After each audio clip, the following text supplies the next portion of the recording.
Welcome to another show of the Heartland Cycling Network. I've got two guests here today that are going to be talking about Bran. Bran is the bicycle ride across Nebraska.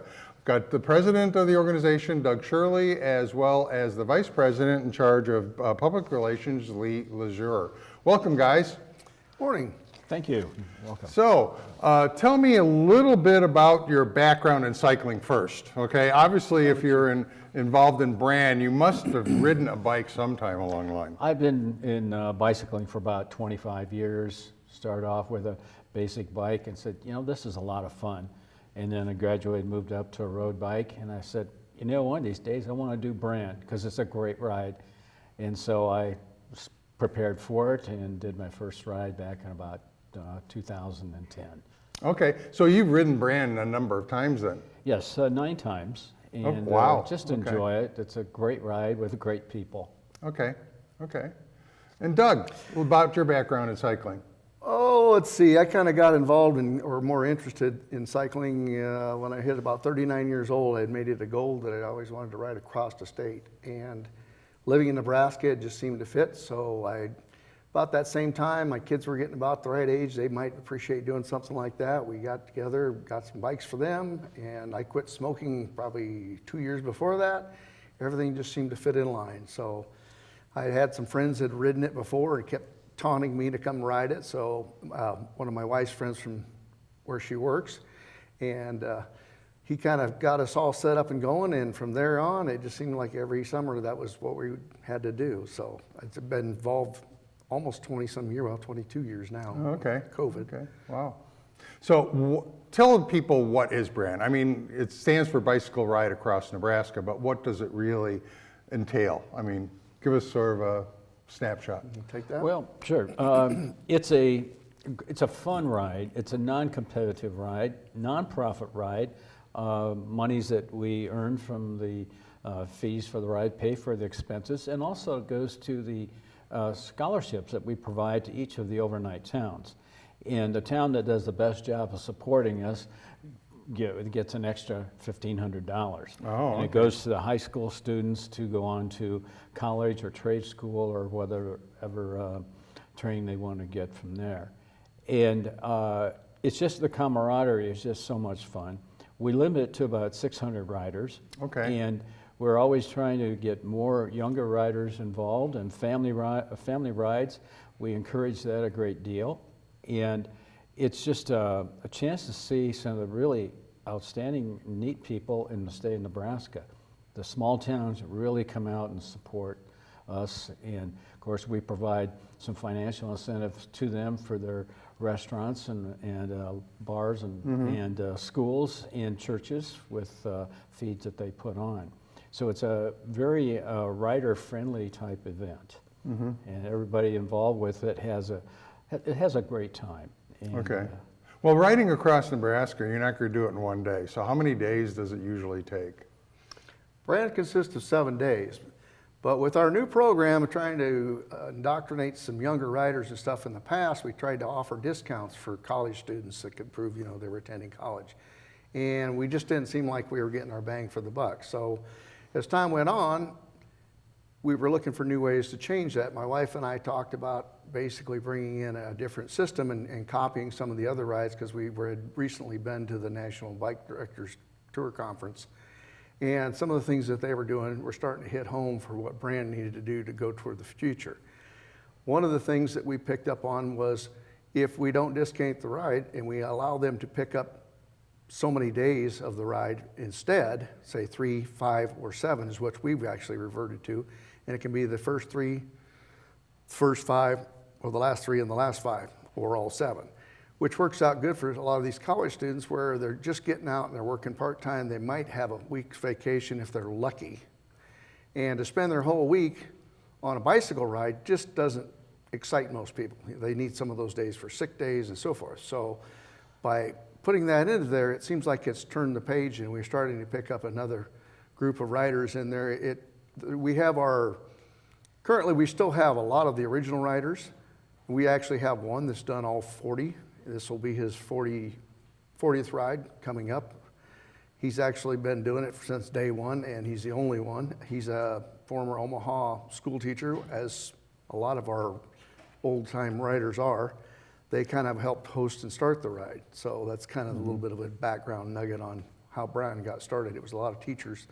They didn't want to ride RAGBRAI. They didn't want to associate with RAGBRAI because they felt it was a little too wild and crazy, but they wanted something similar in Nebraska. Well, RAGBRAI, I know, sometimes can get to be around 10,000 people out there, which, I mean, it gets to be maybe like a real, too much of a crowd, which, you know, when you say you capped it at 600, which is good. I like the idea of the 3, 5, or 7 days. I mean, give some people some ability, let's say, if they're a new rider, and they just want to test it out. They don't want to take and say, oh, I got to take and do a 7-day ride. I don't know how that's going to work out. So, like, let's say for a new rider, what would you suggest they have in the way of equipment, or what could they expect? Okay. I think, first of all, a good bike that's checked out and in good maintenance and good shape for riding some distances. And then get out and do some riding and get 25, 30 miles in and build up to it, because it's a little bit of a challenge. In other words, I just can't buy a bike today and go on the ride tomorrow. I think you're better off getting some time in on some seat time, as they say, and to build up to it. And a person will be surprised how quickly they pick up their endurance and their strength and their ability. And then as far as it's a camping tour, basically, where you bring along your tent. You're allowed 2 duffel bags for your tent, your camping gear, and you got to carry that on your bike? No, we have a. We'll carry it up to 70 pounds a bag, and we don't get out of scale. I mean, we're pretty reasonable about that. Okay, all right. We have a truck that carries the baggage from each town during the day, and then when you get there, your bags are set out on the side, say on a football field where we put up our tents, and you put up your tent, and then we have a shower truck. It comes from Pork Belly Ventures organization, and that's all included in the cost of the ride, and hot showers, and really makes it for a way to end the day of riding. And then the towns really put on a great programs for us. How much should somebody budget for a ride like this? I mean, there's a cost for the ride that you charge that covers your expenses as well as the philanthropic aspects of Bran. I'd say maybe 150 for the week, because there'll be times when you go through a small town, people want to stop and eat at a restaurant there, or just at a convenience store and get some provisions there. In the evening, going downtown, so to speak, to get dinner, or to a local church that's putting on a feed. That's over and above the registration fee? Yes. Okay. Now, I have a question, because everybody's plugged in nowadays with a cell phone, and those batteries don't last a week. So how do you charge up your phone when you're on Bran? I'll take that one. A lot of the guys I know that are really high tech have gone to some really interesting systems now. Several of them have gotten the generator hubs on their bicycles, and they have a power port so they can basically plug in their equipment while they're running down the road, whether it be lights for later on if they run into the dark, headlights, taillights. A lot of this got started with the Trans World races and so forth. Some of them have actually gone to like a solar power, or the generator are the 2 most common. On Bran, we've gotten to where we have an actual location that you can come in, and we have what we're going to use this year will be called a charging station. Pork Belly Ventures will have a smaller, I would call it a trailer, but I don't know how to word it other than that. It's basically like a travel cubular type trailer where you can go inside and there's compartments, and you can take, each compartment has an outlet in it. Basically, you put your stuff in there, you put it in there, and I'm pretty sure it's locked and secured. I haven't seen this new unit 100% because they've been developing some of these new aspects for Bran, but I would anticipate you would be able to lock it and so forth. You leave it overnight, and the next morning you go in there, pick it up, take it out, or a lot of people, they charge it till they go to bed, stow it for the night. That way it's on their person and ready to go the next morning. We also have gotten in touch with them and got somewhat of a contract worked out to where they will provide power or energy, if you will, an electrician's term. Anyway, to charge your e-bikes. We've had tons and tons of people wanting to know if they could bring e-bikes. And I know there's some stigma about it, and a lot of people don't necessarily like seeing them out there, but as our good friends with Bike Walk Nebraska will tell you, putting butts on bikes is what it's all about anyway. And if we can get more people out there riding and enjoying it, as they get healthier, maybe they'll get weaned off or get away from the e-bike. Maybe they won't. Who cares? They're still on bikes. Yeah. So we're trying to get more of them out there on Bran, and it will bring back or sustain some of our older riders that are having more trouble. And that's one point I kind of wanted to get onto when you talked about riding across Nebraska. The biggest complaint that I hear from most people is, I didn't put enough hill miles in, or I didn't do enough hill training. Living in the cities and riding the bike trails is a great source of a workout and experience with getting used to your bike and familiar, making friends, taking friends with you out on the ride. But when you get out into the hills, it's considerably tougher. The amount of altitude gain in a particular day is what a lot of them, when we post our stuff online, that's one of the best things that we got to get out there for them, because they want to know, okay, how many feet of climb have we got this day and this day and this day? And that's Well, how many miles do you do on an average day? How many are they expected to do? average, I would say around 70 something, but we have 70? We've Okay. got an 84 mile day this year. There's a 77 mile day. The last day I believe is 36 miles. Usually the last day is the shortest one. So if a person's wanting to pick some shorter mileage, I would say pick the last 3 days, or we'll even allow, if you tell us whatever days, we've been known to work with whoever if they contact brandtour.org, brandtour@yahoo.com. You can get a message in there, or you can send one to me, and I'll give you that information later. But basically, we try to work with people. We're not set in stone on any of that. As long as it's not something that's against our insurance policies and so forth, we pretty much will work with most people. So long as we know who they are, they're registered with the ride, and they've got their wristband on there, then we pretty much are okay with everything going on. Okay. And Okay, we didn't cover one thing, okay, Sure. that we really should. When is Bran held? When do you guys do Bran? It's the first full week in June. And First it'll be full week in June. June 5th of 2022 through, say, it'll be Saturday. I think it's the 11th. 11th would Yeah. be the end day. And one thing I might mention is Doug spoke about, some of the days are long, but every 10 to 12 miles is a rest stop, a SAG stop, if you will. Yeah. SAG stands for support and gear. Yeah. And we do have a van and trucks that go through the route the entire day. And if people get to a point where, hey, I just don't feel like I want to go any further, can flag them down, and we'll take them into the end town for Okay. that day. So it's they're not going to be stuck out there in the heat or wind or anything like that. The ride is thoroughly monitored, and our volunteers. And people have are- access to take and call for, Good. some support Get if some they need support. it. It's not like it was back in 1981 when they got started. Everything was CB radios. I don't know if anybody else remembers that time span, but I do, and I still got one. As a matter of fact, the past director that I got everything handed off from used to use one quite a bit, and they used to even have CB handles, if you will.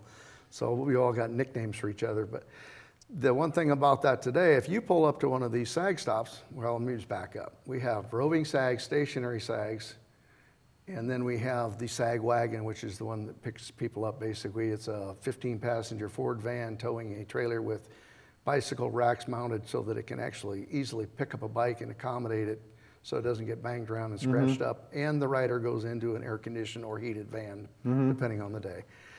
The stationary SAGs are basically there to provide water, fruit, snacks, aid, Yeah. camaraderie, maybe just some help. Some Yeah. people get a little bewildered out there in the heat sometimes. They all have cell phones, and most of our riders have cell phones. So between that and the roving SAGs actually driving around, keeping an eye out on the riders, they kind of follow the herd, and they basically loop around and stay a distance away from everybody, but they basically try to keep a rolling count on where the herd is and where the group is running to and from, and then it progressively moves throughout the day. That's kind of our safety feature. You don't get that on a lot of these other rides because you couldn't get a vehicle down the road on RAGBRAI. I love RAGBRAI. It's a great ride, but it's a whole different animal. Yeah, yeah. No, I totally understand on that. And that's the one thing. I mean, I've done a 70-mile ride. Okay, that's the longest I've done. But I didn't do it all continuously all at once. I took breaks. And that's the point about taking breaks. I mean, that's where you get kind of refreshed. You have some snacks, refuel a little bit so that you can take and continue on. So it's good that, you know, Bran does that, has those sag stops and those opportunities to rest a little bit in between. So I'm sure if you have like a 70-mile ride, you may do 35 in the morning and then 35 in the afternoon, you know, after your lunch break, and it breaks throughout. So actually it's not too bad, but, you know, Lee, you had a good point where you said that people need to be out there training and getting some 30-mile rides and 25-mile rides in, because after a while you build up that endurance. Okay, I remember the first time I went out on a bike about 20 years ago again, and I did 5 miles and I was exhausted. Okay, now it's like if I don't do 25, I don't feel like I did anything. So that's what happens as you build up your endurance. Okay. So let's say this next year, how many miles is Bran? The overall package approximately right now is looking at 441 miles. That's give or take an individual wandering through a town and sightseeing along the way. Some of them will accumulate more. We've had a few riders, and I'm not supporting this concept, but we've had a few riders in the past, they'll go rogue and they'll decide to do a century one day. We used to offer centuries in the past, but with some of the aging riders and some of the weather conditions and so forth, a lot of them, we've kind of gotten it down to where it's 80, maybe 90 miles. We may go back to doing a century now and then, or an option for one. But some of these triathlete groups that come out there and want to get their training in will do that. I know in 2019, I knew of a group that contacted me, and they were gracious enough to let me know that they were going to run up the South Dakota border and come back. So it wasn't like they were completely off the radar. We knew where they were, and we knew what they were up to, and they all had my personal number. If they really got in trouble, we'd have sent somebody after them, but they were off route. We don't advise that. And if you had that inclination to do that, you best get a hold of me or you will be without support. Yeah. Tell me a little bit about the history of Bran. I mean, the next ride that you're doing is going to be the 40th ride. So it's been going on for a number of years. I know the last couple of years we had some COVID issues and the ride did not occur. But, you know, explain the history a little bit and your involvement, how you got involved. Well, originally Bran was kind of a conceptual deal that started out with the Northwest Rotary out of Omaha. And as time went on, it was a good commercial type advertisement and so forth for their group, and they were very, very successful. And as they grew and aged out, it became painfully aware to them that they really didn't have the support that they needed. I think originally the group was like 200 some riders or I'm sorry, they weren't riders, 200 and some members. And as time went on, the last that I knew, they were down to like 25 or 35 members. And to come out and help support in the fashion that we needed, they were just lacking the abilities. They didn't have the people to help come out and scout the rides. They didn't have the people to come out and support the picnic at the end. It was just getting to be unbearable for them and us because there were some shortcomings because of it. We needed more hands-on and more cycling interest-oriented people in it. So I believe it was in 2018, the then director, Wes Galosh, actually, I hope I didn't mispronounce that. Is that correct? Galusha, I'm sorry. I was thinking of somebody else's name. Yeah, it'd be Wes Galusha. And his dad came to my wife and I and asked us, basically propositioned us. They said, the Northwest Rotary is looking to either close Bran or sell it off at a basically zero cost to whoever, but with conditions. And when we discussed the conditions, it was basically that it would remain under the same ideals, helping support education, nonprofit, so forth and so on. And at the time, my wife, who was the president of the Omaha Peddlers, said, oh, I don't want that. That's a whole big can of worms I don't want to deal with. And fortunately, I'd been tied into Bran long enough at that point, about 10 years. I told her, I said, well, I don't look at me like you've got any options on this. You still have to take it before the board. So the board and I got together with her, and we basically discussed it, and they decided they wanted it. So it transferred hands. To the Omaha Peddlers. To the Omaha Peddlers. Okay. So they actually have sole ownership of it at this point. The intent is once it's on its own and stands alone, Bran will become its own entity and separate. Technically, on paper, they're two different incorporateds, they're two different nonprofits, and financially, their insurance, everything's separate technically. It's just that final word of who paid for it. Well, the Omaha Peddlers actually paid the bill to transfer it over to get it to this position. So that's kind of that in a nutshell. And other than that, last year, or 2019 was our first ride as the Omaha Peddlers group. And it was very successful, and everything was on target and looking great. And then, as everybody knows, we had this little virus come around, which we had to make some pretty big concessions. And after working with all the towns and all the people and all the riders and trying to predict the future on the Ouija board like everybody else, we realized that this past June was the most recent one. We didn't really have the opportunity to have enough people vaccinated to make people comfortable enough to hold the ride that early before the vaccines were available and so forth. And a lot of the towns were basically saying, what if, or what are you going to do if this happens, or how would we handle this? And there was just too many unknowns, so the board made the decision in order to protect the group of riders and all the towns that we travel through, it'd be best to wait. So we put it on hold. And they are so anxious now that they've been contacting me for the last 2 years. That's good. To hold the ride, same configuration, same route and everything. So we're looking. So, I mean, one thing you touched upon that I thought was interesting is the number of people that you're going to need to actually handle this. So, obviously, your organization does have some of those people already, but do you actually ask for volunteers to help out? And how would somebody get in contact with you then for that? We do have a lot of volunteers in our group. Generally, a volunteer is selected through a process of, they've been suggested by one of the other members. It's already been a member of the group for quite some time. We kind of have to go through and review certain aspects and so forth. We've actually had a few people that volunteered that after volunteering not too long down the road, they asked to be taken out of the group. Okay. It's not the easiest thing in the world, No. especially. Do you have some people that have been with, I mean, before the Omaha Peddlers that are now volunteering yet? Or, I mean, I didn't know if there's any carryover. Yes, there is. There's a lot of the people like the Bahadis. They've been involved in Bran for a number of years. And several of the other, I'm not going to sit here and name everybody off, but that's the first one that comes to mind. The only reason is he is the #1 SAG. He's the one that's in charge of all the stationary support and so forth, so that's why he always comes to mind. He was the one that recruited my wife, and she became, the #3 SAG. At that time, it was him, Kathy, and then my wife. So it has a long history, and there's a really a strong line of conductivity there. These people have known each other for a long time. They share a lot of the same interests. They are willing to go out of their way and put up with, I shouldn't say it this way, but a lot of garbage. Because when you're sitting out there on the road and it's almost 100 degrees on a day that doesn't have much wind in the sand hills, it's pretty warm. You got to have some pretty good substance to want to sit there and wait on these people and let them get through their ride for the day, basically, without just caving in and saying, I'm going to go find shelter and air conditioning.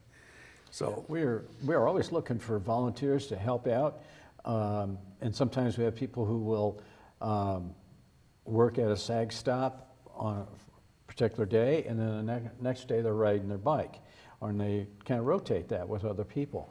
And it's a lot of fun because if you're supporting a SAG stop, you're greeting all these people as they've been coming down the roadway, and you're out there in, I want to call it God's country, western Nebraska, and even central and eastern Nebraska. It's not mountains and oceans, it's wide open prairie, and the sandhills are a phenomenal area. And our ride next year will be down to the Sandhills Byway on Highway 2, and we'll be going past Where's it going to start next year? Hemmingford. Yep. And it'll go by the Alliance where there's the car hinge. Oh, okay. We'll be coming right through there. And then along Highway 2, there are several very interesting places to stop.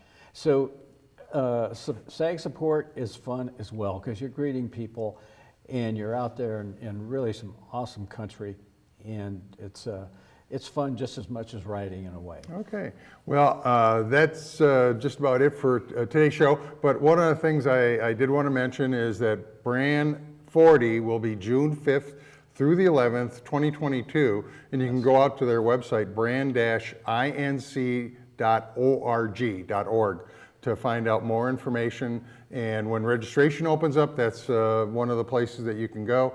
But they have a lot of FAQs and other questions that we couldn't even begin to cover here today. So just want to remind everybody to pedal on.